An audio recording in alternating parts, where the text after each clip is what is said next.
Bem-vindos ao nosso Pode Sim, eu sou o Carlos Luiz, estamos aqui. Eudibéia, Cida Sá, Marlene. Oi. tudo show, Atis. Tá, Vigiano Rui, vamos lá. Pessoal, hoje, como a gente anunciou, a gente vai falar, né, já falamos em outros programas, vamos falar um pouco sobre a corrupção no Brasil. Antes disso, né, quero agradecer em nome de todo mundo, de coração, o enorme movimento que a gente teve essa semana no nosso blog. Né? A gente tinha 200 e poucos seguidores e essa semana a gente passou para mais de 500. Né? Hoje está 514. E aí eu quero agradecer por quê? Né? Principalmente pelo aspecto da confiança. Né? Pelo aspecto da confiança. A gente sabe que à medida em que vocês assinam e vocês vão ficar recebendo da gente todo o material, significa para a gente um voto de confiança. Isso nos traz muita alegria, também nos dá mais responsabilidade, né, da gente fazer esse trabalho, tá certo? É muito importante esse apoio de vocês. E para quem ainda não descobriu, nós estamos também com a nossa página do Facebook, tá? Grupo Marcos, o endereço todo é facebook.com/Grupo Marcos Espiritismo, tudo junto. Mas eu acredito que se colocar Grupo Marcos já fica. No blog também tem um link, né? Exatamente. E no blog tem um link aí, se você clicar, né, naquele Fzinho que está no canto direito em cima, tem, e no anúncio, né? Mas o anúncio vai sair. Vamos falar hoje então sobre corrupção no Brasil, mas sobre um outro aspecto, sobre o aspecto dos médiums de apoio. Né? Como é que é médium de apoio de corrupção? Obviamente estamos fazendo, né, só a comparação com a linguagem espírita. O médium de apoio da corrupção é o sujeito que assiste o jornal, aí diz, valha-me Deus, que coisa horrível, mas não ajuda em nada em combater a corrupção. Né? Teórico. Exatamente. Ele não tem nada a ver com aquilo. Aquilo ali é o povo feio e sujo de lá de onde? De Brasil. A sujeira dele não reconhece. Ele não tem, exatamente. Então, e a responsabilidade em ajudar a acabar com isso. Isso é importante porque o livro dos Espíritos coloca. Nós somos responsáveis pelo mal que nós fazemos e nós somos responsáveis pelo mal que acontece que a gente poderia impedir. Então, aí é a lei de Deus. Então, assim, quando a gente vê esses quadros, a gente tem sempre que se perguntar, o que é que eu posso fazer para mudar? Né? E aí hoje a gente vai apresentar rapidamente um projeto, e aí é importante fazer um esclarecimento. Né? Porque às vezes a gente vê as coisas do extremo. O espiritismo, o movimento espírita, é contra, e a doutrina é contra a ideia de que o espiritismo se transforma em partido político. Né? Houve já essa proposta no Brasil, há décadas atrás, houve campanha, e graças ao Herculano Pires, na época, que ele fez uma campanha totalmente contrária. E aí esse assunto morreu. Mas houve espíritas, lideranças espíritas que se mobilizaram. Obviamente isso não faz o menor sentido do ponto de vista espírita. Mas hoje talvez a gente esteja já num outro extremo. Né? Muitas vezes a gente não discute questões centrais no movimento espírita, questões sociais. Leon Denis e Kardec sempre atuaram socialmente de uma maneira muito, muito intensa. Então, é importante distinguir isso, é muito importante. O espiritismo, se de um lado não pode e não deve se meter em questão de eleição, de partido, de voto, e graças a Deus nesse ponto o movimento espírita tem sido muito correto, né? Por outro lado, nós não podemos abandonar as grandes questões sociais. Não omitir, né? Exatamente. Então, o que eu vou falar hoje é justamente um desses exemplos. Mas nós espíritas temos a obrigação de, pelo menos, pensar sobre a educação do país, de pensar sobre a segurança. São questões que independem de partido e de política. Isso a gente deveria até fazer mais. Aí eu acho que a gente está pecando um pouco. Hoje a gente vai falar de uma questão ligada à corrupção.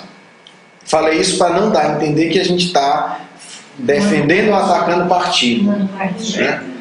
E aí a gente fica muito à vontade porque a gente vai falar do Ministério Público, que é um órgão federal, que não tem nada a ver com partido, com eleição e etc. O procurador-chefe da Operação Lava Jato, né, ele está apoiando, está encampando uma ideia que é extremamente importante para o futuro do nosso país. Né? Resumidamente, o que acontece? O crime de corrupção é um crime muito difícil de ser punido. E assim, a gente tem que reconhecer, isso aí é público e notório, né, que os procuradores, em particular, dessa operação, que já rendeu excelentes frutos do ponto de vista da educação do país, são pessoas extremamente qualificadas. E aí eles, de fato, estudaram vários exemplos de países que eram mais corruptos do que o Brasil. Tem,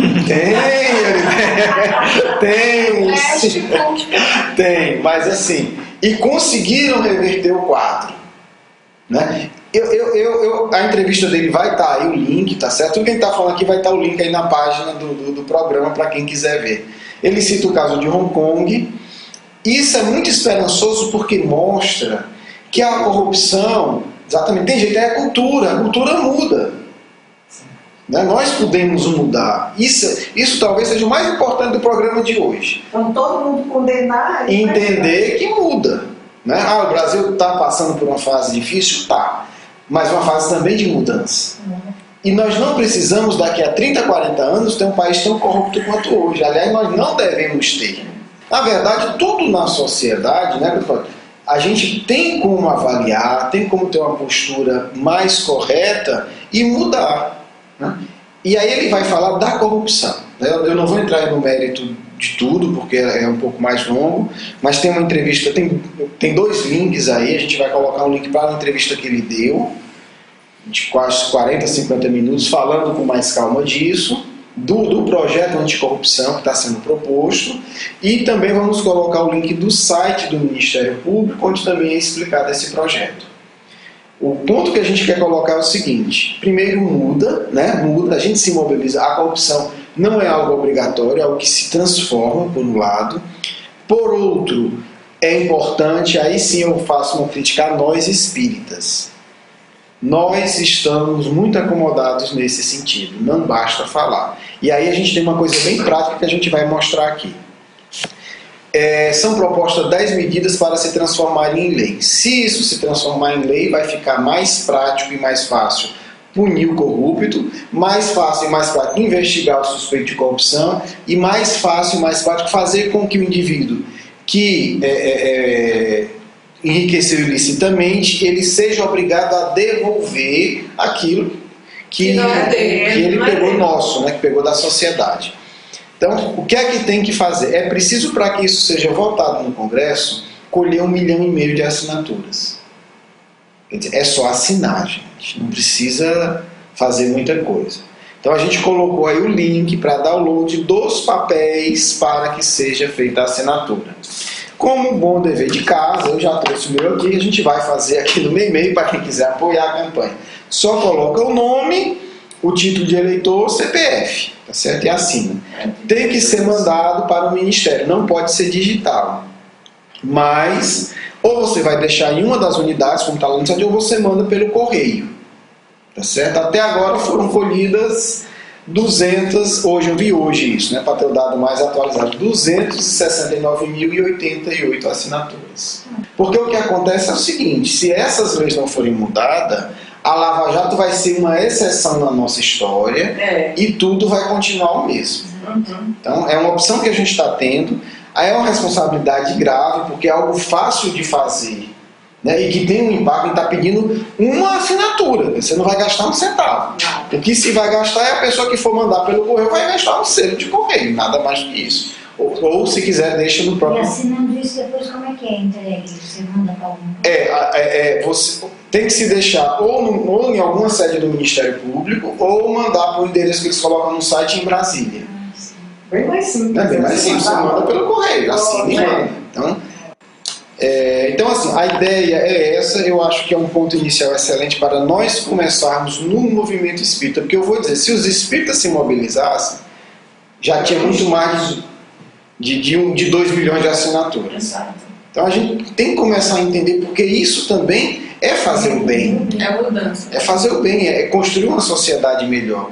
Porque o mundo novo vai ser construído por coisas desse tipo. Não é uma guerrilha, não é pegar uma arma, não é. Isso não leva. É a gente mudar a nossa conduta no dia a dia e apoiar o que merece ser apoiado. Né? Se isso aqui fosse campanha de um partido, aí nós já ficava mais delicado. Porque já começa a complicar a situação, porque a gente sabe que hoje o sistema partidário está muito complicado no Brasil. Mas é uma campanha do Ministério Público, não tem ninguém se promovendo com isso, ninguém vai ser eleito às custas disso. Não está vendo nada sobre isso, não está vendo. Não está vendo. Nenhuma, né? Não está vendo tanto por quê? Porque aí que está, né? Porque aí é a desvantagem. Se tivesse um partido, tinha dinheiro, Exatamente. tinha campanha, tinha se mobilizar. Então, Divulgação. Interessava alguém. como é que vai ter que ser isso? É como a gente está fazendo aqui. As pessoas que querem que mude para melhor. Porque o custo, na verdade, o custo de ser independente é não ter essa estrutura. Mas é possível fazer. Né? Não tem nenhuma grande empresa, não tem nenhum grande político no meio. Então, não vai ter essa publicidade toda.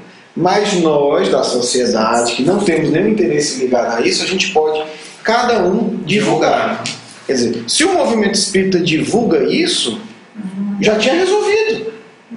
Sem desmerecer ninguém. Eu digo, quem está falando aqui basicamente com pessoas espíritas e afins. E aí é que eu acho que a gente tem que ter essa posição. Gente, não está beneficiando ninguém, vai beneficiar o país. E isso você vai pôr que está vendo essa campanha, que está vendo. Já, exatamente. Porque isso, a página já está aqui no blog, já está disponível. Nós ficar com uma folha dessa e falar com os amigos. Exatamente. Os vizinhos. A ideia é essa, na minha sala, no meu trabalho. Você está sabendo dessa campanha? Eu não estou, pois olha lá no blog, né? No nosso blog eu olho no Ministério Público e dê uma olhada, ver se você concorda. É uma campanha que eu penso que todos nós, né, como cidadãos, mas aí assim, também como espíritas, devemos encampar. Existem campanhas que têm uma ligação profunda com o espiritismo. E a gente deve encampar. Aí fazendo aquela distinção, não estamos falando de eleição de partido político, não estamos falando de promoção de empresa nem de indivíduo, estamos falando de uma campanha social que não é contra ninguém, o que a gente quer é ter leis mais que funcionem, porque o que acontece hoje? Existem várias brechas na lei, para a gente não esticar muito, e as pessoas que têm dinheiro e bons advogados vão usando. Exato. O que é que o Ministério Público quer? Leis mais eficientes. Você foi preso, provou, está aqui a sentença, devolve o dinheiro. Mais importante. Tá certo? É isso. E a pena mais rígida. E a pena mais rígida.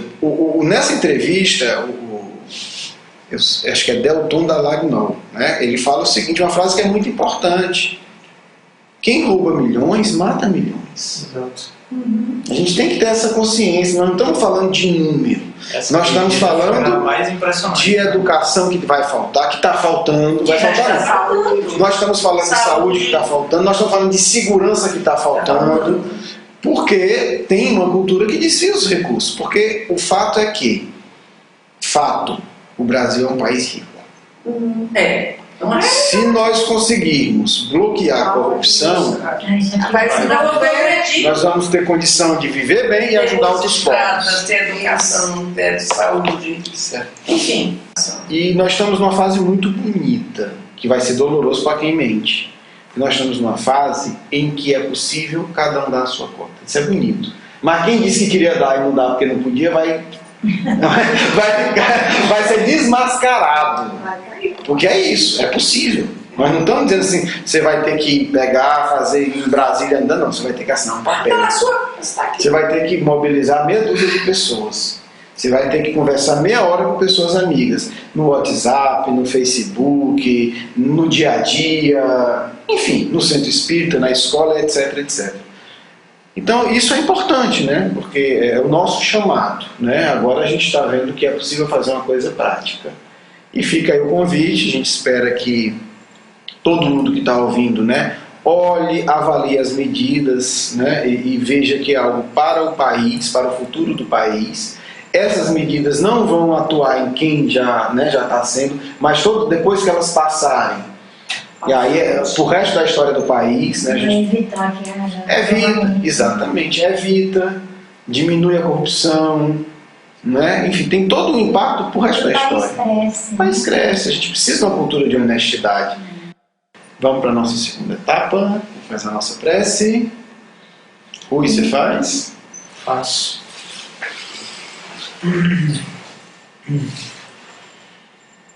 Queremos agradecer essa oportunidade por mais uma discussão benéfica, envolvida em bons pensamentos e sentimentos, e que possamos estar sempre amparados por essa luz, pela luz da caridade, pregada por Jesus. Que assim seja. Que a paz do Cristo possa iluminar os nossos corações, nos ajudando a entender que o verdadeiro cristão é o indivíduo que busca a honestidade com a profundidade máxima, a honestidade dos sentimentos, a honestidade em relação aos conhecidos, a honestidade em relação aos desconhecidos, a honestidade marcada como conduta diária. Lembramos de Madalena, que ao buscar o Mestre, ajoelhada aos seus pés, lhe diz: Senhor, olha em meu coração e vê o quanto te amo. É o símbolo da honestidade cristã. A correção íntima mais profunda que leva à honestidade nas enormes estruturas sociais em que todo o espírito vive, pois ninguém, nem no mundo físico ou espiritual, vive isolado de uma sociedade. É indispensável, portanto, entendermos que a nossa relação íntima irá refletir a relação social no mundo em que vivemos. Ninguém está isolado. O que alimentamos em nós gera realidade externa, em nosso âmbito familiar, em nosso âmbito social ampliado. Portanto, a transformação da sociedade em uma sociedade mais honesta está ligado à nossa vivência íntima e à nossa atuação no mundo, porque somente assim construiremos verdadeiramente um mundo social digno da proposta do Evangelho. Coloco-me à disposição caso haja algum questionamento. Acho que hoje assim, nos deu a esperança de uma mudança, né? Uma luz no fim do túnel, porque está tudo tão confuso, está tudo tão assustador, essa bagunça, essa corrupção. E essas palavras, pelo menos em mim, me deu esperança que o Brasil tem futuro. É a participação do povo, né? A grande questão, minha amiga, como colocamos no início, é a do coração. A pátria do Evangelho em nenhum momento tem seu projeto ameaçado. Ameaçado está o coração de muitos que não estão sendo honestos o suficiente consigo mesmo, em sua relação com o próprio Mestre, porque o mundo desta vez irá progredir. Já foram dados todas as chances, já foram dados todas as oportunidades. A grande discussão, o grande tema de reflexão é apenas um: quem irá colocar-se ao lado do Mestre? Quem irá assumir a sua tarefa obscura ou resplandente, do ponto de vista social? Quem irá sacrificar-se para servir melhor a Jesus? Nas instituições sociais, nas empresas, no dia a dia. Porque os espíritos reencarnam com a ordem do coração do Cristo: transformai o Brasil na pátria do Evangelho. O que se coloca é: quem dos encarnados irá sacrificar-se por amor? Quem está disposto a enfrentar a mentira social para ser fiel a Jesus? Esses permanecerão na pátria do Evangelho. Lembrai-vos do Evangelho de hoje. Deus permite que grandes criminosos reencarnem entre vós, para observar, para vos dar a chance de vos tornares melhores. Para que o choque entre a maldade e a sinceridade vos abale e vos faça decidir. Porque o fato é que a grande maioria da nação está relativamente acomodada. E agora, na crise moral, espiritual, cada indivíduo é convocado a posicionar-se, dar-se o mesmo com o movimento do espiritismo cristão. Onde, meus irmãos, as marcas da abnegação em vosso coração? Essa é a grande questão. Porque do ponto de vista da proposta do Evangelho, honesto é apenas aqueles que se sacrificaram para amenizar a dor do outro. Porque reencarnaram com um contrato, com um acordo, com um compromisso de dedicar parte significativa de suas vidas àqueles que mais sofrem. Porque aqueles que enganam a própria consciência com excessos de compromisso externo e não acolhem o sofredor em seus corações, do ponto de vista do compromisso que assumiram, também estão agindo de forma corrompida, pois não estão sendo corretos com o contrato assinado. Por isso, sugerimos, roguemos a Deus, e em particular aos anjos guardiões, para que os compromissos assumidos possam estar claros na mente e no coração, para que possamos verificar em cada um dos amigos que nos escutam, ao final da encarnação, que o contrato foi cumprido, que o planejado foi executado, porque sabeis, os espíritas sabem disso, recebem recursos em toda a vida para a execução da obra. E aqueles que recebem recurso para a execução da obra e não a executam são corruptos, porque são desviadores dos recursos divinos. Por isso, amigo, sugerimos essa reflexão. Que fazeis hoje com os recursos divinos que foram depositados em vossas mãos para realizar a obra do bem? Desviais com desculpas falsas? Ou aplicai-os conscienciosamente? Essa é a questão que queremos deixar, porque todo aquele que não faz a vontade do Pai, do ponto de vista da lei divina, é também corrupto. Paz a todos, do vosso irmão e amigo Caio Baixo.